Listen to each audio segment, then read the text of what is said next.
from the heart and reach far beyond Wolf Bridge. It was something I had been trying to accomplish for a while now, and it would be far superior to the vampire's widespread tech field. Queen Evie sanctioned it knowing this. It was all going well. Jocelyn hadn't seemed to mind being in werewolf territory one bit. She also didn't hide anything. Ever. She was more than happy to divulge whatever information I asked about and seemed more than happy to make Wolfbridge the most powerful kingdom in what was left of Prime. Maybe it was by her queen's command. If Queen Evie wanted to win Sarissa over so badly, if that was all she cared about, there was no better way to do it than to give Sarissa all power. Or there was no better way to make us all drop our guards. But that was just it. I couldn't find any holes. None of us could. Sarissa said Queen Evie was genuine. We took the information the vampires provided and decided to strike Paws Peak first. The bombs they were packing made it non-negotiable. The new Paws Peak data I just downloaded proved the bombs were real. Queen Evie was genuine. Sarissa was taking to her position as Queen of Wolfbridge naturally, with poise, grace, decisive action, and with power. Truly, no one out there was like her. I smiled at the thought of my incredible mate. "Todd," Jocelyn drawled. "You in there?" She reached over and tapped my nose with a slender finger. "Thinking about your queen again, no doubt. I know that look." She ran her hand down my arm.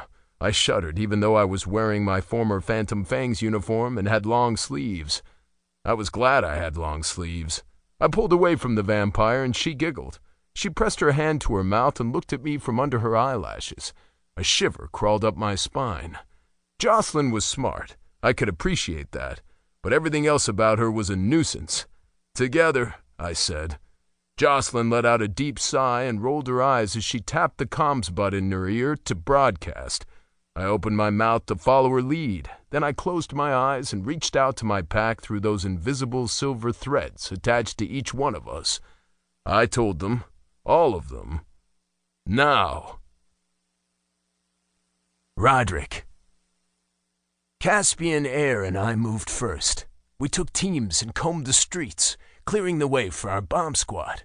Once they were in place, dismantling the fucking things, Sarissa and her team made their move. They walked down the biggest street and began their march to Paws Peak Castle. It was a parade of werewolves, vampires, and humans. It was bizarre. I had never thought I'd see the day. Whether we were all on the same side or simply had a common enemy was debatable, though. Sarissa didn't force this on anyone, but many werewolves lined up to serve her, drunk off her power and alpha nature. I knew werewolves were centered around an alpha, their king, but I had never seen it displayed like this, like there was no way they would ever dream of, or were even capable of, moving against their leader, despite the drastic changes she had already brought and continued to bring upon their way of life. Humans, on the other hand, weren't wired like werewolves, but they knew what was good for them. "Intruders!" a guard yelled, but he was silenced by one of the werewolves on my team.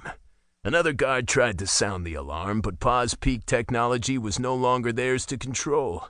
I hit the confused werewolf on the back of the head with the butt of my gun, knocking him unconscious. He crumpled to the hard, gray concrete in the alley.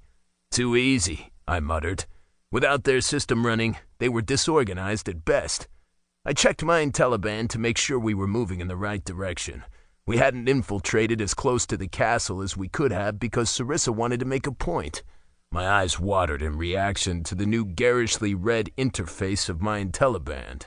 The holographic 3D map looked like what I was used to. Other than that awful red, it was a bright reminder that we were linked up to the Crimson Cave system. I kept my eyes on my map as I tripped a guard who rounded a corner. He drew his gun on the concrete, and I kicked it out of his hands. Then I repeated the process of knocking him out cold with the butt of my gun. "Keep following this road," I said, sweeping my hand to indicate the direction. It was like traveling through a steel tunnel with intermittent splashes of yellow.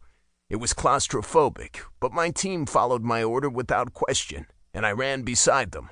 As we moved, I glimpsed figures hiding in the shadowy crevices between metallic gray buildings, but most weren't too keen on interacting. Those who were didn't stay awake for long. My hand was numb because of how many times I'd made that precise swing and hit. Crack! Another body crumpled.